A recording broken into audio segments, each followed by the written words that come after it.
कला आता बेडमध्ये असते आणि तिला आता एक मोठा डाऊट आलेला असतो. इतका वेळ होऊन गेला तरी सुद्धा मला आई भेटायला आलेली नाहीये. असं तर कधीच होणार नाही. नक्कीच काहीतरी गडबड आहे. तेवढ्यातच नैना तिथे येते व नैना सगळं काही आता कलाला सांगू लागते, कारण की ती आल्या आल्या रडायचं नाटक करत असते. आणि मग कला जेव्हा विचारते की काय झालं, त्यावेळेस नैना म्हणते की आपल्या काजू सोबत जे काही झालं ना ते कुणाच सोबत व्हायला नको. असं जेव्हा म्हणते त्यावेळेस मात्र कला म्हणते की काय झालं नेमकं, सांग ना नैना. त्यावेळेस मात्र नैना आता घडलेला सगळा प्रकार कलाला सांगते, जो की संपूर्ण चांदेकर कुटुंबाने अद्वैतने कलापासून लपून ठेवलेला असतो. आता मात्र कलाला या गोष्टी जेव्हा समजतात तेव्हा मात्र कला फार दुःखी होते. आणि जेव्हा अद्वैत तिच्या समोर येतो त्यावेळेस मात्र कला त्याला एकच प्रश्न विचारते, अनामिका कुठे? आणि त्या प्रश्नाचं उत्तर आता अद्वैतकडे नसतं. त्यामुळे मात्र कला रडायला लागते आणि म्हणते की तू एका चकार शब्दाने सुद्धा मला सांगू शकला नाही की घरामध्ये काय घडलंय ते. त्यावेळेस मात्र अद्वैत तिला समजून सांगण्याचा प्रयत्न करत असतो की नाही अगं, घरामध्ये प्रॉब्लेम होते आणि तूही आजारी होती, त्यामुळे मी काही सांगितलं नाही. त्यावेळेस मात्र कला म्हणत असते की हे बघ चांदेकर, तू मला सांगायला हवं होतं. आणि एवढा सगळा प्रकार घडल्यानंतर मी आता तुझ्याशी बोलणार सुद्धा नाहीये आणि मला आता तुझ्या सोबत आता एक शब्द सुद्धा बोलायचा नाहीये. असं म्हणताच आता मात्र अद्वैत रडायला लागतो. तोही ओक्साबोक्शी रडत असतो आणि कलाला आता तो म्हणतो की नात्यामध्ये अबोला धरून दूर जाऊन काही होत नाही अगं. आता मात्र कला अद्वैतला माफ करेल का आणि अद्वैत आणि कला एकत्र येऊन पुढे काय करणार आहे हे बघणं फारच रंजक ठरणार आहे. मंडळी, अजूनही 2-3 भयानक गोष्टी घडल्यात आजच्या भागामध्ये. त्या जर बघायच्या असतील तर हा व्हिडिओ शेवटपर्यंत नक्की बघा. तर लक्ष्मीच्या पावलांनी या मालिकेच्या आजच्या भागात आज आपल्याला बघायला मिळणार आहे कलाला आता घरी आणलेलं असतं. आबा कलाला म्हणत असतात की आता पथ्य, पाणी, गोळ्यांच्या वेळा बरोबर पाळायच्या हा, आणि काही पौष्टिक खायला जर दिलं तर चवीचा डवीचा विचार करायचा नाही. हा, पण एखाद्या पदार्थाची ॲलर्जी आहे, त्रास होतोय तर नाही खायचा. आबा आता कलाला सगळ्या गोष्टी समजावून सांगत असतात. आबा आता म्हणतात की आणि या गोष्टीची सगळ्यांनी काळजी घ्या. अद्वैत म्हणतो की हो आबा, तिचं जे पद्धतीने आता रुटीन डॉक्टरांनी लिहून दिलंय त्या पद्धतीने सगळ्या गोष्टी होतील आणि तिला गोळ्या देखील त्याच वेळेवरती देईल मी. सरोज म्हणत असते की आणि काय पदार्थ वापरायचे जेवणात याकडे मी स्वतःहून लक्ष देईल. आबा म्हणतात की आणि अद्वैत, आता तू तिला वर घेऊन जा, आता तिला आराम करू दे. मग अद्वैत अलगदपणे कलाचा हात धरतो आणि आता कलाला घेऊन तो त्याच्या रूम मध्ये निघालेला असतो. आता जे ते त्याच्या रूम मध्ये निघून गेलेलं असतं. तर तेवढ्यातच आता रजनी आणि आबा दोघे बोलू लागतात. रजनी आबांना म्हणते की आबा, तेवढ्यातच आबा म्हणतात की एकदा कलाची तब्येत बरी झाली की म्हणजे झालं. तेव्हा रजनी म्हणते की पण आबा, अहो तुम्ही कलाला पथ्य पाणी सांगत होता, पण तुमच्या पथ्य पाण्याचं काय? अहो तुमच्या गोळ्या, जेवण, पथ्य पाणी सगळं सांभाळायला हवं ना. आबा हसूनच म्हणतात की अगं, माझी काळजी घ्यायला माझी सून आहे ना, मग मला कसलं टेन्शन. पण हा, एक गोष्ट सांगतो, घरामध्ये कोणतं बी वातावरण असलं पण प्रत्येक सण साजरा झालाच पाहिजे. उद्या नवरात्र आहे ना, मग सगळी तयारी झाली आहे ना. रजनी म्हणत असते की तुम्ही कोणतीही काळजी करू नका आबा, उद्या आपण घट बसूयात, ठीक आहे. तेव्हा आबा म्हणतात की हो, आणि एकदा घटस्थापना, देवी आईची स्थापना झाली ना, मग बघ सगळं काही ती ठीक करणार. आता रजनी जराशी भावूक झालेली असते आणि म्हणत असते की आबा, आपल्या घरावरचं हे जे संकट आहे ना ते लवकर दूर व्हायला हवं. या सगळ्यामुळे ना मन अगदी अस्थिर झालंय. अहो, कला एवढी आजारी पडली, तिचं तर निदानही होत नव्हतं, पण नशीब ती शुद्धीवरती आली आणि मग तिला डॉक्टरने डिस्चार्ज दिला. पण खरं सांगू का आबा, कलाचं असं आजारी पडणं, सोहमचं असं विचित्र वागणं, दिसताना जरी सरळ मार्गी गोष्टी वाटत असल्या ना तरी मनाला खुरखुर लागली आहे. हे सगळं त्या असं म्हणताच आता आबा म्हणतात की शांत हो. आबा म्हणतात की परंतु आता संध्याकाळी सगळं तर चांगलं घडायला लागलंय ना. आपली सून घरी आली आहे, ती हॉस्पिटलमध्ये ऍडमिट होती, परंतु डॉक्टरांनी तिला लगेच डिस्चार्ज दिला. हे तर चांगलंच आहे ना. अगं, ती लक्ष्मी आहे या घरची. हे बघ, तिच्या पायगुणानं आता समधी पिढ्या जाणार बघ. तू अजिबात काळजी करू नकोस.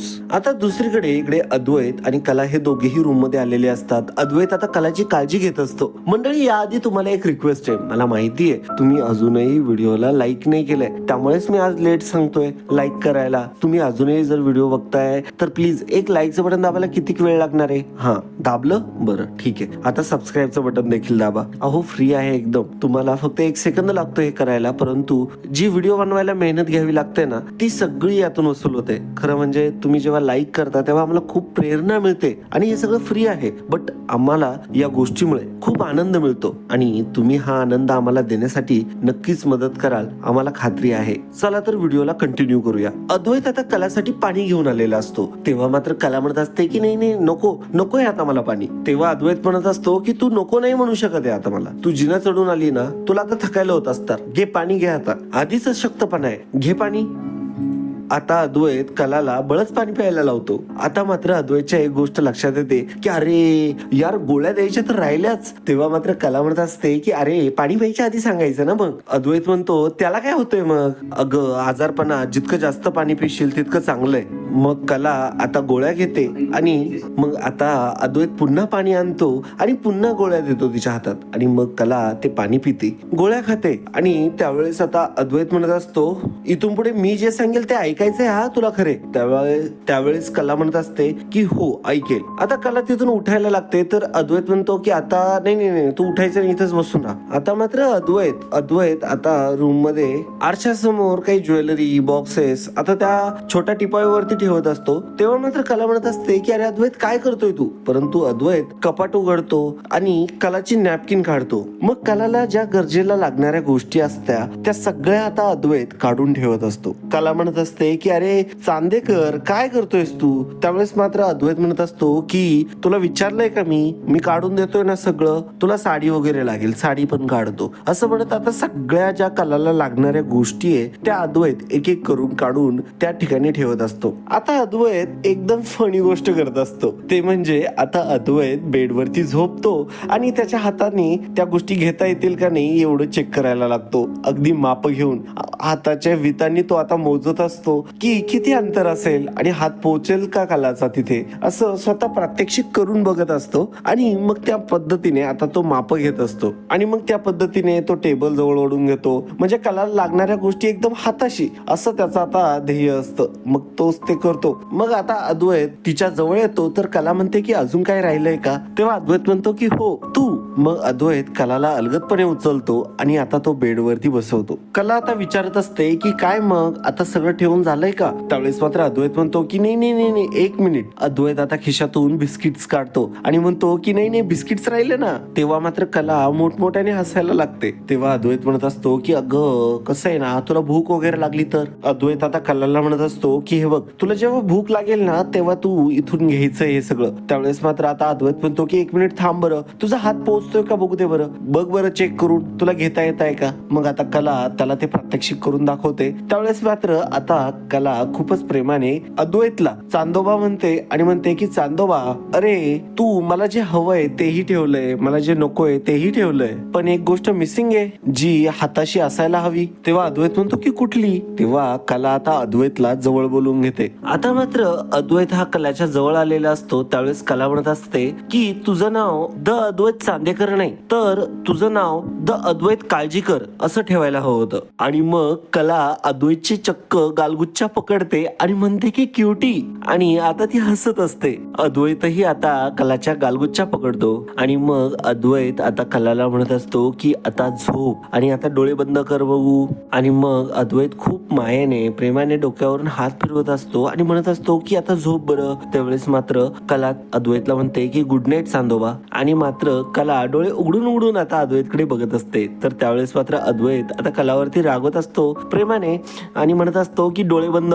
अगदी लहान मुलीला ज्याप्रमाणे झोपवावं त्याप्रमाणे आता अद्वैतने कलाला झोपवलेलं असतं. आता रात्र झालेली असते आणि सर्वजण आता झोपलेले असतात. तर दुसऱ्या दिवशी सकाळी आबा खाली आलेले असतात आणि आबा पहिल्यांदाच हाका मारतात की सरोज, रजनी, अगं कुठे राहिल्यात तुम्ही. तेवढ्यातच आता घाई रजनी आणि सरोज दोघेही पटकन आबांसमोर येतात आणि म्हणतात. रजनी म्हणत असते की आबा मी सगळी तयारी केली आहे. सरोज म्हणत असते की हो माझी देखील झाली आहे. रजनी म्हणत असते की आणि प्रसाद देखील तयार आहे. सरोज म्हणते की घटस्थापनेची सगळी साहित्य काढून ठेवली मी. रजनी मात्र म्हणत असते की पण आबा एक प्रॉब्लेम आहे, आपण पूजा कशी करणार. यावर्षी कला आजारी असल्यामुळे ती मूर्ती नाही ना घडू शकली. तेव्हा आबा म्हणत असतात की अगं यामध्ये आहे श्रद्धा महत्वाची आणि देवी तर सगळं जाणते की. तेव्हा आपण ह्या वर्षी देवीचा फोटो ठेवून देवीची पूजा करूया आणि मग घट बसू. आता सकाळी सकाळी कला देखील वरून खाली येत असते. तिला बघून सर्वांनाच आनंद होतो आणि आता आबा म्हणत असतात की वा वा वा वा, अगं सुनबाई आज तू स्वतः वरून खाली आलीस, हे बघून लय बरं वाटलं. नवरात्रीच्या आदल्या दिवशी तुझी तब्येत सुधारली हे बघून फार बरं वाटलं. तेव्हा कला म्हणते की हो आजोबा, सरोज मॅडम, रजनी मॅडम, माझे मनापासून सॉरी. सरोज मॅम, रजनी काकू, खरंच मनापासून सॉरी, यावेळेस मी तुम्हाला काही मदत करू शकले नाही. तेव्हा सरोज म्हणते की अगं ठीक आहे, तुझी तब्येत महत्वाची. तेव्हा कला म्हणत असते की काकू तुम्ही केलेल्या नैवेद्याच्या शिऱ्याचा किती घमघमाट सुटलाय सगळीकडे, खरं तर त्याच्यामुळेच खाली येण्याची शक्ती मला मिळाली. तेव्हा रजनी म्हणते की हो का. तेव्हा मात्र कला म्हणत असते की हो, आणि आबा मनापासून खरंच सॉरी, यावेळेस मी नवरात्रासाठी मी मूर्ती नाही घडवू शकले. त्यावेळेस मात्र आबा म्हणतात की अगं असू दे, अगं तुझी तब्येत महत्वाची आहे, अगं तुला आराम मिळायला महत्वाचा आहे, तसंही इथे आधीच एवढी संकट आली आहेत. तेव्हा कला म्हणते की संकट म्हणजे. तेव्हा आता आबा काही बोलणारच तेवढ्यातच आता अद्वैत खाली आलेला असतो. तेव्हा तो लगेचच म्हणत असतो की खरे. तेव्हा कला म्हणते की बोल ना चांदेकर. त्यावेळेस मात्र अद्वैत म्हणतो की काय बोल ना चांदेकर, तू खाली कशी आलीस. तेव्हा कला म्हणत असते की कशी आली म्हणजे उठलं, आवरलं आणि आले. तेव्हा मात्र अद्वैत म्हणत असतो की इतक्या इझिली कशी काय सांगू शकतेस तू. आणि हो, महत्वाचं म्हणजे मला तुला हे विचारायचं होतं की खाली आली म्हणजे खाली डायरेक्ट आली असं नाही, तू खाली कशी आलीस असं म्हणायचंय मला. तू काय सुपर वुमन समजतेस का स्वतःला. चल बरोबर. त्यावेळेस मात्र आता कला नाटकं करायला लागते आणि म्हणते की नाही नाही नाही, मला वरती नाही यायचं. अद्वैत मग म्हणतो की मग काय आता तुला तब्येत बिघडून घ्यायची का आता. त्यावेळेस आबा लगेचच बोलायला लागतात की नाही नाही सुनबाई, तब्येत बिघडून चालणार नाही आता. आधीच समजा एवढं घरामध्ये सगळं वाईट झालंय, ते आता सहन होण्याच्या पलीकडचं आहे माझ्या जीवाला. आता मात्र आबांकडून चुकून बोलून गेलेलं असतं. आबा आता गडबडतात ते, कारण की कला विचारत असते की आबा तुम्ही असं का बरं बोलतायत, काय घडलंय वाईट. कला म्हणत असते की मगाशी पण तुम्ही असंच काहीतरी बोललात. मग आता कलाला संपूर्ण डाऊट आलेला असतो. तर कला म्हणते की काय वाईट झालंय. कला म्हणते की म्हणजे तुमची तब्येत तर ठीक आहे ना. आबा म्हणत असतात की अगं मी तर ठणठणीतच आहे ग. तेव्हा आता आबा एक्सप्लेन करू लागतात, म्हणत असतात की हे बघ तुला बरं नव्हतं, मग घरातल्या सगळ्यांनाच वाईट वाटत होतं, आता तू बरी झाली, तुझी तब्येत सुधारली, मग आता हे सगळं बरंच झालं ना. आबा लगेचच विषय बदलतात आणि म्हणतात की सगळ्यात महत्वाचं, यावर्षी तुला मूर्ती बनवता आली नाही, याचं काही मनात वाईट वाटू घ्यायचं नाही. आणि अगं परिस्थितीच तशी होती म्हणून तसं झालं ना, आणि तू काही हे सगळं मुद्दामून केलेलं नाहीये. आता इकडे बाजूला नैना आणि रोहिणी बसलेले असतात. त्यांना काय वाच, त्यांना फक्त अशा संधीचीच वाट लागून असते. आता मात्र नैना म्हणत असते की आबा कलापासून लपवताय, घरात काय राडे चालले ते, त्याची काळजी आहे म्हणून की काय. रोहिणी म्हणते की असं कसं चालेल, त्रास तर व्हायला हवाच. या दोघींची खूप खुसूरपुसूर चालू असते बाजूला, आणि बाकीचे मात्र तिथे उभे असतात कलाच्या आजूबाजूला. आणि आता सगळं काही आता ठीक असतं. कला देखील तिथे उभी असते आणि आता कलाने तोच प्रश्न विचारलेला असतो, अनामिका कुठे आहे, ती दिसली नाहीये मला आल्यापासून. सरोज लगेचच खोटं बोलत असते आणि म्हणते की अनामिका माहेरी गेली अगं, तिच्या दादाचा वाढदिवस आहे ना म्हणून. तेव्हा कला म्हणते अच्छा ओके, आणि सोहम कुठे आहे. तेव्हा मात्र रजनी लगेचच अडखळत म्हणत असते की आणि तो गेला बाहेर पूजेचं साहित्य आणायला. असं आता तिला सांगितल्यावरती ती विश्वास ठेवते या सगळ्यांवरती. परंतु इकडे मात्र नैना म्हणत असते की मोठी सुने घरातली, हिला तर सगळ्या गोष्टी माहिती असायला हव्या. असं म्हणताच आता मात्र नैना इकडे हसत असते आणि रोहिणी देखील. त्यावेळेस मात्र कला म्हणत असते की तुम्ही माझ्यापासून काही लपवत तर नाही आहात ना. तेवढ्यातच आता नैना उठते आणि लगेच तिकडून बोलत येते, अगं कला तुला काय सांगू, तू जेव्हा आजारी होती तेव्हा घरात काय घडलं. आबा चिडतात आणि म्हणतात की अगं नैना, अगं तिची तब्येत बरोबर नाही. अद्वैत आता बोलायला सुरुवात करतो कलाला, तुला पहिल्यासारखं परत नॉर्मल व्हायचंच नाहीये का, ठरवलंयस का तू असं. हे बघ तुला असं उभं राहून थकवा येईल, हा चल बरं तू रूम मध्ये. तेव्हा मात्र कला म्हणत असते की अरे थांब ना चांदेकर, अरे मी कुणाला भेटलेच नाही आल्यापासून, थोडा वेळ थांबू दे ना खाली. नैना म्हणत असते की कला. आता मात्र नैनाला कोणी बोलूच देत नसतं, कारण की कलाला या गोष्टीबद्दल कळायला नको म्हणून. अद्वैत मात्र आता कलाला काही ऐकूच देत नाही आणि तिचा हात पकडतो आणि तिला रूम मध्ये घेऊन जायला निघतो. आणि तो तिच्या डायरेक्टली हाताला पकडतो आणि म्हणत असतो की पण मी काहीच नाही, तो पहिल्यांदा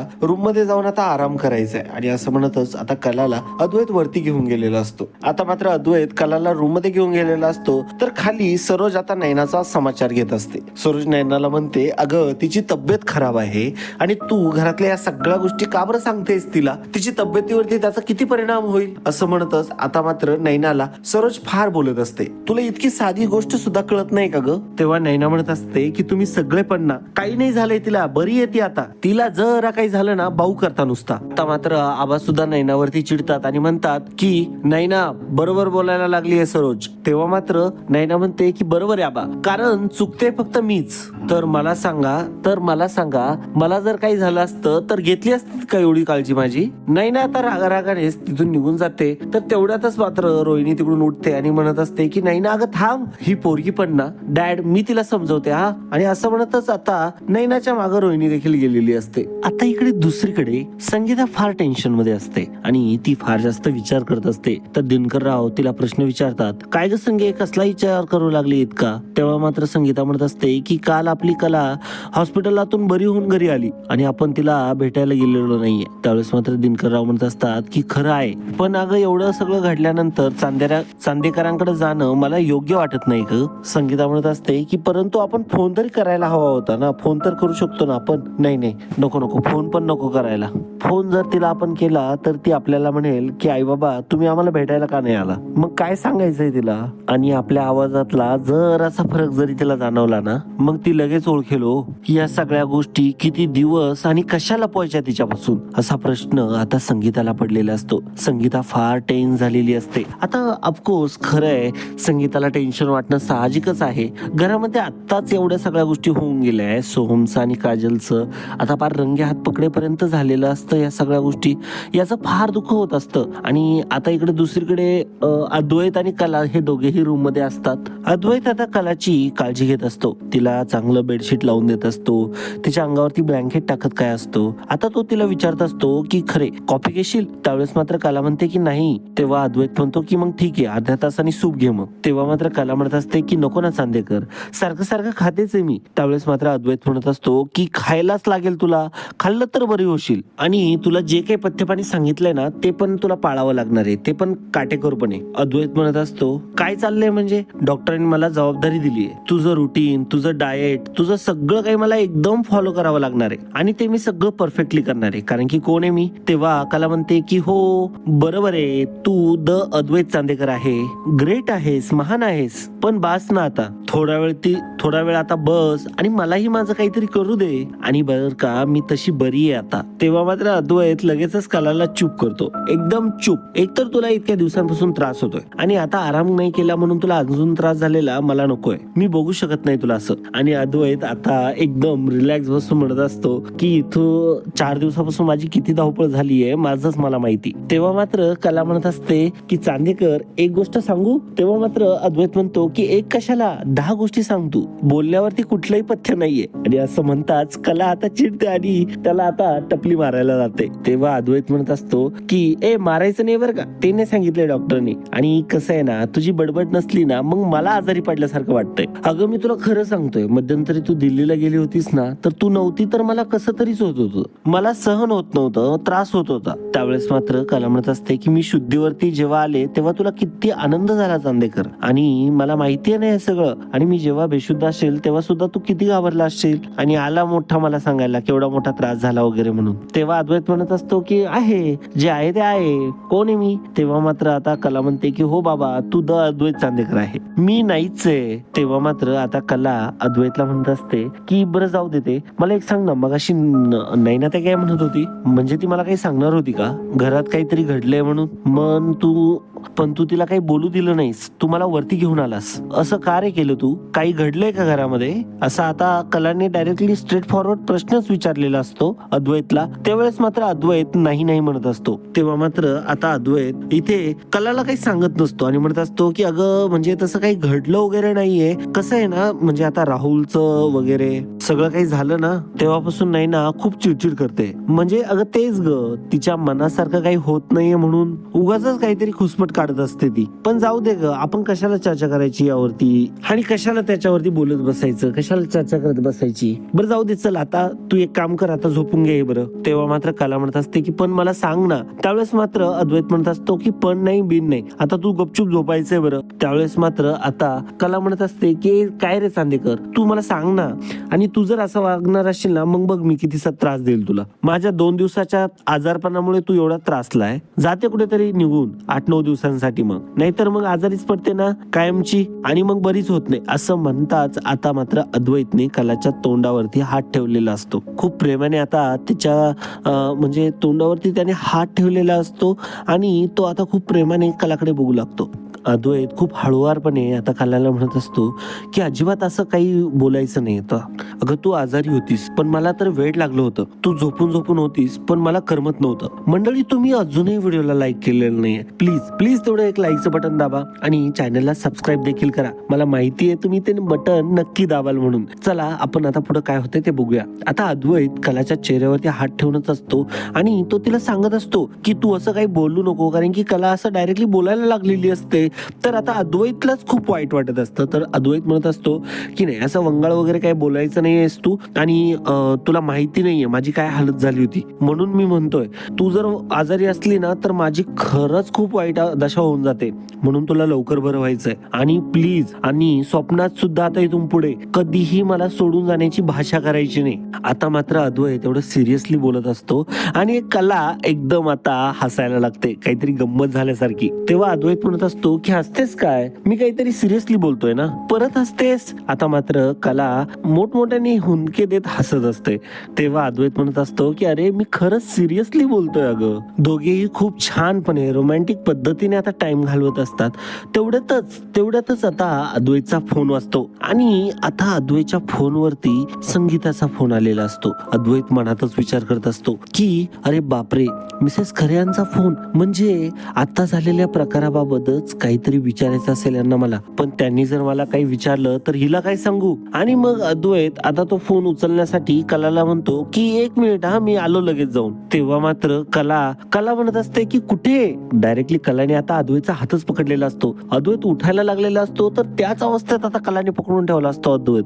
त्यावेळेस मात्र अद्वैत म्हणत असतो की माझा खूप इम्पॉर्टंट कॉल आहे, माझा बिझनेस कॉल आहे. कला म्हणत असते की असा कुणाचा इतका महत्वाचा फोन आलाय की जो तू माझ्या समोर उचलू शकत नाहीयेस. तेव्हा अद्वैत म्हणत असतो की अरे मी सांगितलं ना बिझनेस कॉल आहे म्हणून, जरा पोटा पाण्यासाठी काहीतरी करू दे. 24 तास काय नुसती काय बायकोची सेवा करायची की काय. कला म्हणते की हो मग. आता कला हसतच अद्वैतला जाऊ देते. ती काही जास्त त्याला अडवत नाही, कारण की अद्वैत खूप क्यूटपणे तिला बोलत असतो. आणि हा, मी इथून चाललोय कारण की तुला डिस्टर्ब होऊ नये म्हणून चाललोय मी इथून. कलाला खूप छान वाटत असतं. अद्वैत तिच्याशी खूप प्रेमाने वागत असतो आणि सगळ्या गोष्टी एकदम परफेक्ट सुरू असतात. आता कला खूपच खुश असते, परंतु तिला तेवढ्यातच आईची आठवण होते. तिला एक गोष्ट आठवते की अरे आपण जेव्हापासून घरी आलोय ना तेव्हापासून आपल्याला आईने फोन नाही केलाय किंवा आई इथपर्यंत भेटायला नाही आली. असं तर कधी होणार नाही. मी इतकी आजारी होते, आजपर्यंत इतकी कधी आजारी पण पडली नाही. याच्यापेक्षा कमी वेळात जरी आजारी पडले तरी देखील आई मला इथं भेटायला यायची, आई बाबा. मग यावेळेस ते का बरं नसतील आले, म्हणजे त्यांनी मला कॉल सुद्धा नाही केलाय अजून. म्हणजे नेमकं झालंय तरी काय, मला तरी काहीतरी विचित्र वाटतंय. म्हणजे घरी येऊन मला एवढा वेळ झालाय, म्हणजे आताच्या वेळेला काहीतरी झालंय का, असा डाऊट आता कलाच्या मनात आलेला असतो. आणि मंडळी अशा प्रकारे आजचा भाग इथे संपतो आणि आता आपण बघूया पुढच्या भागात नेमकं काय होतंय ते. कला आता नैनाला म्हणत असते की तुझा चेहरा असा का बरं पडलाय. नैना आता मुद्दामच ही कलाच्या रूम मध्ये आलेली असते. कला आरामच करत असते, परंतु अद्वैतला तिने आता बाहेर बघितलेलं असतं. अद्वैत फोनवर बाहेर बोलत असतो. त्यावेळेसच मात्र रोहिणी आणि नैना सोबतच असतात. तर नैना म्हणते की हीच योग्य वेळ आहे. आता अद्वैत आणि कलाच्या रूम मध्ये कोणीही नाही, म्हणजेच कला आहे फक्त. अद्वैत तर बाहेर आहे, तो काहीतरी फोनवरती बोलतोय. हीच संधी आहे आणि या संधीचं आता सोनं करायला हवं आणि आपण आपला बॉम्ब टाकायला हवा. तेव्हा मात्र रोहिणी म्हणते की ठीक आहे तू जा. आणि मग आता नैना ही कलाच्या रूम मध्ये आलेली असते. कलाच्या रूम मध्ये आल्यानंतर ती मुद्दामच तोंड पाडून बसलेली असते. कला तिला विचारते की काय झालंय ग, तुझा चेहरा इतका का बरं पडलाय. त्यावेळेस मात्र नैना आता मुद्दामच रडायला लागते, ओक्साबोक्शी रडायला लागते. तेव्हा कला विचारत असते की काय झालंय नैना, अगं मला सांग तरी. तेव्हा मात्र आता कलाला नैना काही सांगत नसते. नैना फक्त रडतच असते. कला पुन्हा विचारते की काय झालंय. तेव्हाच मात्र आता नैना म्हणत असते की जे आपल्या काजू सोबत झालं ना जे आपल्या काजू सोबत झालं ना ते खरंच व्हायला नको होतं. आणि असं म्हणत आता परत रडायला लागते. आता मात्र ती फार रडत असते, प्रचंड रडत असते. आणि त्यावेळी मात्र आता कलालाही कळत नाही काय झालं नेमकं कलाला. त्यामुळे मात्र कलालाही कळत नाही की काय झालंय आपल्या काजूला. आणि काजूची आता तिच्या मनात प्रचंड भीती येऊ लागते, कारण की तिला वाटत असते की काजूला काही झालं की काय. मग आता कला विचारते की काय झालंय काजूला. मग आता नैना सांगू लागते की कशा प्रकारे ते घरी दोघे एका विचित्र अवस्थेत पकडले गेले आणि जेव्हा घरी कोणी नव्हतं तेव्हा काजूने बोलून घेतलं सोहमला आणि त्यांचं दोघांचं तिथं चालू होतं. असं बरंच काय काय सांगत असते आता नैना. आता या सगळ्या गोष्टी कलाला समजलेल्या असतात. कला आता हादरलेली असते. जेव्हा आता अद्वैत पुन्हा रूम मध्ये आलेला असतो, कारण की नैना तिथून निघूनच गेलेली असते, त्यावेळेस मात्र आता अद्वैतला लक्षात आलेलं असतं. नैनाला बाहेर जाताना अद्वैतने बघितलेलं असतं. त्यावेळेस मात्र अद्वैतला कळालेलं असतं की या नैनाने काहीतरी ना काहीतरी सांगितलेलंच असणार. तेव्हा मात्र आता कला जेव्हा अद्वैत रूम मध्ये येतो त्यावेळेसच मात्र पहिला प्रश्न ती त्याला हा विचारते की अनामिका कुठे आहे. अद्वैत मात्र गप्प असतो. त्यावेळेस मात्र कला आता उकसाबुकशी रडायला लागते. आपल्या घरात इतके सगळे प्रकरण सुरू असताना, इतक्या सगळ्या गडबडी सुरू असताना, इतके सगळे प्रॉब्लेम असताना तू मला एका चकार शब्दाने सांगितलं नाही अद्वैत. त्यावेळेस मात्र अद्वैत म्हणत असतो की खरे खरे अगं मी तुला खरंच सांगणार होतो. आता मात्र कला रागवते आणि म्हणते की मला आता अद्वैत तुझं काही ऐकायचं नाही आणि आता मला तुझ्याशी बोलायचंच नाहीये. आता मात्र कला अद्वैत वरती प्रचंड रुसलेली असते. कला आता बेडवरती बसलेली असते तर अद्वैत खाली बसून आता कलाची माफी मागत असतो. नात्यामध्ये आबोला धरणं, रुसून बसणं असं करू नकोस प्लीज, कारण की आपल्यात आता दुरावा आलेला मला कधीच सहन होणार नाही. असं म्हणतच कलाच्या पायावरती डोकं ठेवत अद्वैत आता रडत असतो. तरी देखील कला काय आता ऐकायला तयार नसते. कला खूप रागाने आता अद्वैतकडे बघत असते आणि तिने आता इग्नोर केलेलं असतं अद्वैतचं हे सगळं बोलणं. तिला फार वाईट वाटलेलं असतं. तर मंडळी, अशा प्रकारे आजचा भाग इथे संपतो आणि पुढल्या भागात देखील काय होतंय ते आपण बघितलं. मंडळी, अजूनही व्हिडिओला तुम्ही लाईक केलेलं नसेल तर लाईक करा. आणि मित्रांनो, तुम्ही जर हा व्हिडिओ इथपर्यंत ऐकत आलाय तर तुम्ही ठरला आहात लकी कस्टमर, कारण की मित्रांनो आपण सुरू केली आहे पैठणीची स्पर्धा. हो, म्हणजे एक गोष्ट आहे, आपण पैठणीची स्पर्धा दरवर्षी घेत असतो नवरात्रामध्ये आणि यावर्षी देखील आपण पैठणीची स्पर्धा घेत आहोत. तर मंडळी, तुम्ही खाली छान छान कमेंट्स करा. त्यातून आम्ही रॅन्डमली कमेंट सिलेक्ट करू. तुमची जी कमेंट चांगली असेल आणि त्यावरूनच आम्ही विजेते घोषित करणार आहोत. तर मग वाट कसली बघताय, कमेंट करायला अजिबात विसरू नका आणि खाली कमेंट करा तुमचा आवडतीचा रंग. तुम्ही काहीही कमेंट करू शकता, फक्त कमेंट चांगली असायला हवी आणि अर्थपूर्ण असायला हवी. तुम्हाला अटी माहिती करून घ्यायच्या असतील की या स्पर्धेमध्ये पात्र ठरण्यासाठी कोणत्या कोणत्या गोष्टी मोजल्या जातील तर तुम्ही चॅनलला सबस्क्राईब केलेलं हवंय, व्हिडिओला लाईक केलेलं हवंय आणि सगळ्यात महत्वाचं तुम्ही कमेंट करायला हवंय. आणि तुम्ही नवरात्रीच्या पहिल्या दिवसापासून प्रत्येक व्हिडिओ हा तुम्ही संपूर्णपणे टॉप टू एंड बघितलेला हवाय. तर आणि तरच तुम्ही याच्यामध्ये पात्र ठरू शकाल. तर मित्रांनो, असे खूपच कमी मंडळी आहेत की जे पात्र ठरू शकतील. तर तुम्हाला जर सर्वात आधी हा मान मिळवायचा असेल पैठणीचा तर नक्कीच तुम्ही या सगळ्या गोष्टी केलेल्या असायला हव्यात. तर मंडळी, आजच्यासाठी इतकंच. पुन्हा भेटूया पुढच्या भागामध्ये. जय हिंद, वंदे मातरम, जय महाराष्ट्र, धन्यवाद.